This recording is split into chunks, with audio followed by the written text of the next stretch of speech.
আবহাওয়ার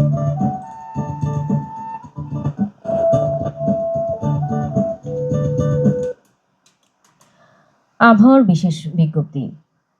পশ্চিম মধ্য বঙ্গোপসাগর ও তার কাছাকাছি দক্ষিণ পশ্চিম বঙ্গোপসাগর এলাকায় অবস্থানরত ঘূর্ণিঝড় মন্থা আরও উত্তর উত্তর পশ্চিম দিকে অগ্রসর হয়ে প্রবল ঘূর্ণিঝড় আকারে পশ্চিম মধ্য বঙ্গোপসাগর ও তার কাছাকাছি এলাকায় অবস্থান করছে।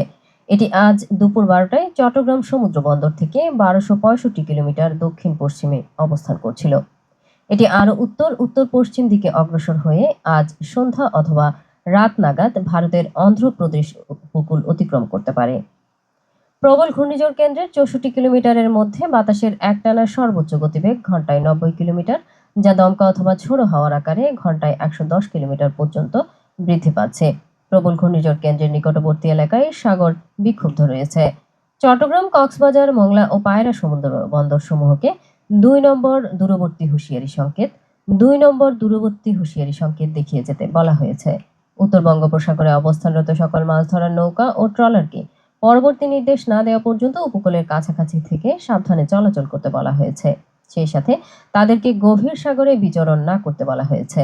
আবহাওয়ার বিশেষ বিজ্ঞপ্তিটি শুনলেন রেডিও সাগরদ্বীপ 99.2 FM থেকে।